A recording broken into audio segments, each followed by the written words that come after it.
kayak setuju sama kayak. Nah, gimana kabarnya hari ini? Alhamdulillah Pak, baik. Kelihatannya kamu agak deg-degan ya. Gak apa-apa kok, wajar banget. Kita ngobrol santai aja. Aku sebenarnya bingung nih Pak, harus mulai dari mana? Mungkin boleh Bapak bantu ya. Mungkin akhir-akhir ini kamu sedang ngerasain apa sih? Gitu. Apa yang kamu rasain? Kalau untuk akhir-akhir ini, aku ngerasa kuliah aku tuh berantakan banget Pak. Kayak rasanya itu stres berat dan juga banyak tugas dan juga ujian dari perkuliahan. Baik, mungkin bisa dilanjut. Dan juga rasanya kayak gak bisa ngatur waktu gitu sih Pak. Terus makin hari makin ketinggalan aja buat mata kuliah gitu. Gitu. Jadi kamu tuh merasa overwhelmed ya sama semua tuntutan kuliah ya, jadwal, deadline tugas, dan kamu juga ngerasa gak mampu handle semua itu. Ya benar banget Pak, rasanya kayak gunung yang tinggi tapi gak bisa aku daki gitu Pak. Bapak bisa ngerasain banget ya betapa frustasinya kamu sekarang, kayak ada perasaan kewalahan yang kuat banget gitu di diri kamu tuh, dan mungkin juga ada rasa takut kamu nggak bisa membagikan kedua orang tua kamu. Iya Pak, aku takut banget buat gagal. Orang tua udah berkorban banyak buat kuliah aku, dan juga rasanya aku udah ngecewain mereka. Wah, berat banget ya. Beban yang kamu pikul bukan cuma soal nilai, tapi juga tentang rasa tanggung jawab kamu sama kedua orang tua kamu. Itu pasti menjadi tekanan banget sih. Mungkin dari cerita yang kamu tadi ya, Bapak paham kalau kamu tuh lagi selancar berat sama kuliah kamu. Kamu juga lagi overwhelmed sama jadwal dan deadline yang banyak. Iya benar banget Pak.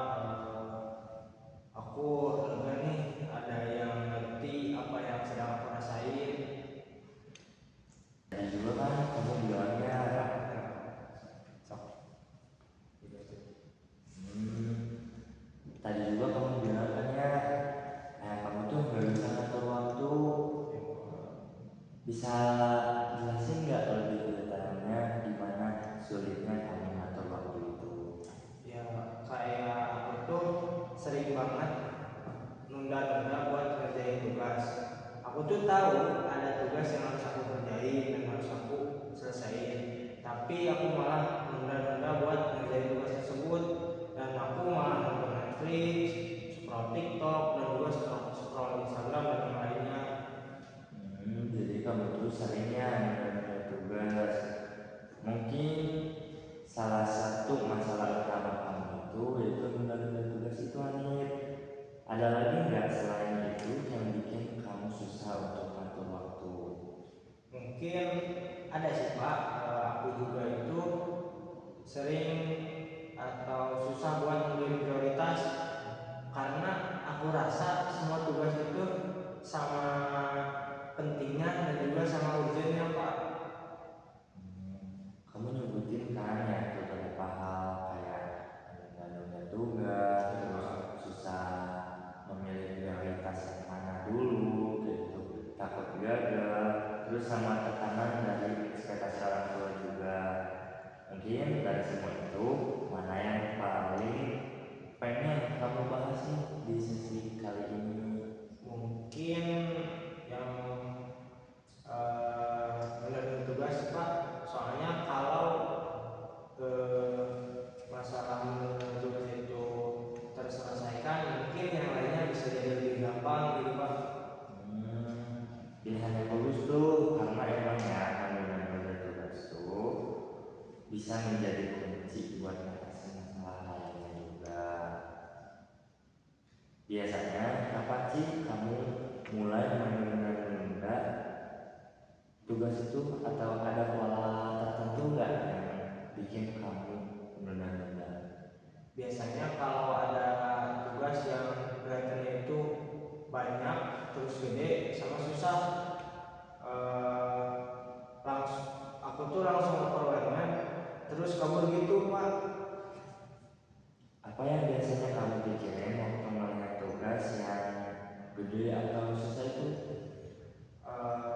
Kayak aku pikir itu kayak aduh ini susah banget pasti aku gak bisa, dan juga atau kalau yang banyak tuh Pak ini pasti bakal makan waktu berjam-jam, mending nanti aja deh, aku suka mikir kayak gitu Pak. Terus gimana perasaan kamu habis menunda-nunda waktu itu tuh? Awalnya sih lega, tapi lama kelamaan aku tuh kayak merasa stres banget, dan juga merasa bersalah gitu Pak. Oke, dari pola yang kamu ceritain, kayaknya ada siklus yang terjadi nih di diri kamu sendiri. Oh iya ya Pak, kayak aku gak pernah lihat dari sudut pandang itu sih, kayak lingkaran setan gitu ya Pak. Nah, bener banget.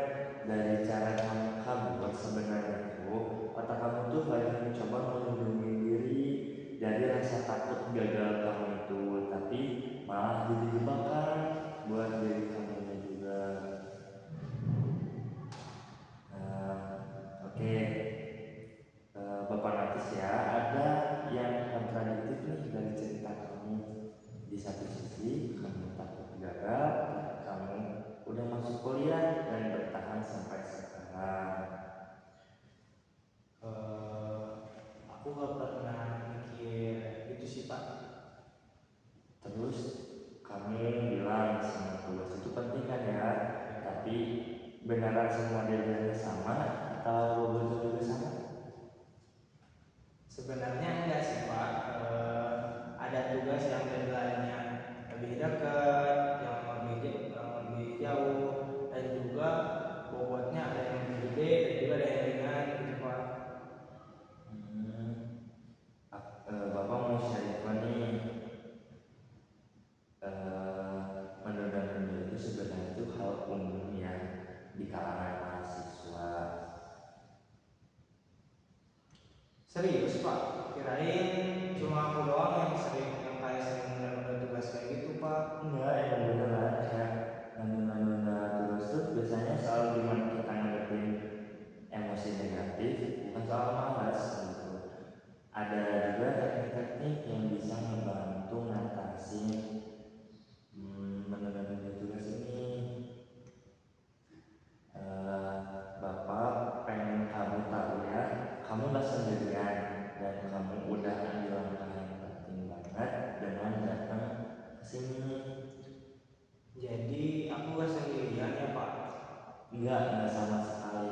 Ini bukan soal lemah atau enggak ya, tapi pola yang bisa diubah. Kamu pasti bisa. Aku Jadi nggak sadar juga.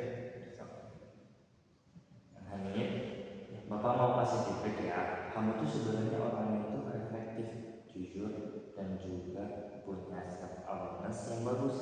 Itu menjadi kekuatan kamu. Makasih Pak, itu bikin aku merasa agak lebih baik tentang diri aku. Kamu juga orang itu perfeksionis, peduli banget sama kualitas, tapi kadang itu bisa menjadi beban buat diri kamu. Iya sih, kayaknya gitu. Sekarang yuk coba latihan kecil. Ambil salah satu tugas paling urgent dan bagi menjadi bagian-bagian kecil seperti mengerjakan 25 menit saja. Contoh ya, minimal kayak kamu ada tugas esai nih di mata kuliah psikologi. Nah, kamu juga bisa dibagi kayak mengerjakan riset, referensi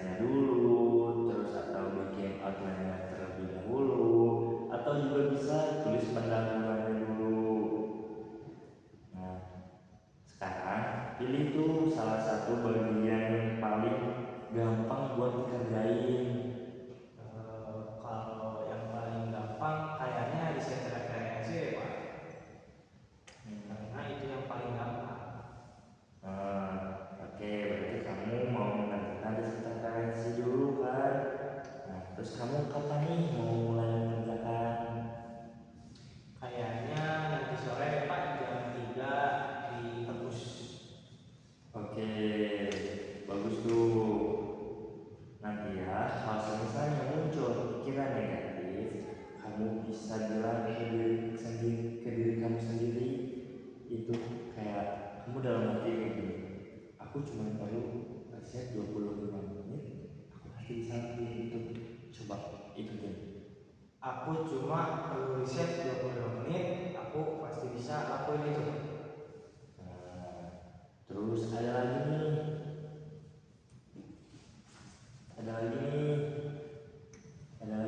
kayak kamu tuh bisa bilang ke diri kamu sendiri kayak aku cuma perlu buka website perpus dan cari salah satu referensi.